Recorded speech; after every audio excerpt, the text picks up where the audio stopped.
కానీ ఈ మధ్య మీరు ఫేస్బుక్లో కొత్తగా సోషల్ మీడియాలో హల్చల్ చేస్తుంది ఒక డైలాగ్, మీరు ఎక్కడి నుంచో కాపీ కొట్టారని. ఏది ఏంటది? ఒక ఆడది తన కోరికల్ని కాపీ కొట్టడం కాదండి అది. అది చాలా ఫేమస్. అది కాపీ కొట్టాలనే ఉద్దేశంతో కొట్ల. అది అంటే ఇది ఎవరికి తెలియదు, ఇది మనం వాడుకుందాం అనే ఉద్దేశంతో అయితే కొట్టలేదు. It is there and people know it. And ఆ క్యారెక్టర్ కూడా అది తెలిసి ఉండొచ్చు కదా. ఇఫ్ అది ఎవరన్నారో నాకు గుర్తులేదు. Character can coat somebody, it's not a dialogue. Yeah, అది జనరల్ ఎక్కడైనా వాడుకోవచ్చు కదా క్యారెక్టర్ అన్నది. ఒకసారి ఆ డైలాగ్ చెప్పండి ప్రేక్షకుల కోసం. ఆడది తన 100 కోరికలు ఒక మగాడు తీర్చాలనుకుంటుంది, మగాడు తన ఒక్క కోరిక 100 మంది ఆడాలు తీర్చాలనుకుంటాడు. కాదు, నేను రాసిన దాంట్లో ఇప్పుడు ఊహలు గుసగుసలాడేలా బీచ్కి ఇంకెప్పుడు ఫస్ట్ టైం రాలేదు కదా అని అమ్మాయి అంటుంది. అని ఆ అబ్బాయి వైపు చూసి ఎలా ఉంది బీచ్కి రావడం ఫస్ట్ టైం అని అడుగుతాడు అబ్బాయి. అని అడిగేసరికి చాలా బాధగా ఉంది అంటుంది. ఎందుకు అంటే ఇంకెప్పుడు బీచ్కి ఫస్ట్ టైం రాలేం కదా అని చెప్పి కనుగొడుతుంది.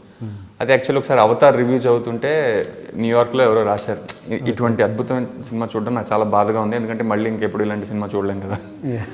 సో అంటే చాలా వాటికి చాలా రిఫరెన్సెస్ ఉంటాయండి. It's not like I'm trying to. ఇప్పుడు యానీ హాల్ అనే నా ఫేవరెట్ సినిమా, చెప్పేస్తాను కొంచెం. అదే కావాలి నాకు. ఇప్పుడు ఊహలు గుసగుసలాడేలో ఒక సీన్ మొత్తం యానీ హాల్ సినిమాలో సీన్.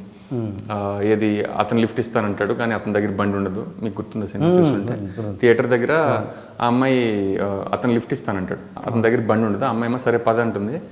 పద అనేసరికి నా దగ్గర బండి లేదండి అని అడుగుతాడు. మరి లిఫ్ట్ ఎలా ఇస్తానంటే ఏదో మీరు ఒప్పుకుంటారని తెలియక మరి నా బండి ఉంది పదండి అంటే, మరి మీ బండి ఉంటే నా లిఫ్ట్ నా కారు ఎందుకు ఎక్కుతారు అన్నారు అన్నది సీన్. అది యానీ హాల్లో ఒక టెన్నిస్ సీక్వెన్స్లో ఇదే సీన్ ఉంటుంది. నా ఫేవరెట్ సినిమా అది, నా ఫేవరెట్ డైరెక్టర్ అతను.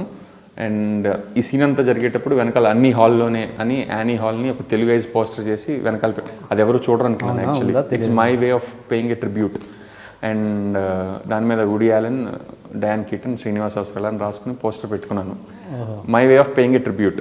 అది మొత్తం యాక్చువల్లీ సినిమా పోస్టర్ కన్నా ఎక్కువైంది. కొంతమంది తిట్టారు కూడా, సార్ మీలాంటి వాళ్ళు అన్ని హాల్లో నేను సినిమా తీయడం చాలా దురదృష్టకరం అది ఇది అని.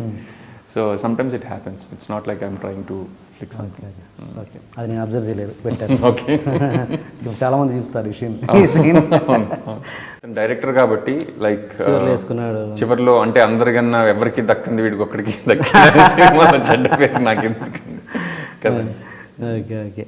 అంటే 2 గంటలు వాళ్ళు నానా ప్రయాసాలు పడి సిగరెట్లు కాల్చి నవ్వి వాళ్ళకి మాత్రం పడలేదు. లాస్ట్ అయితే డైరెక్టర్ కాబట్టి పేపర్ ఇలా అనగానే చాలా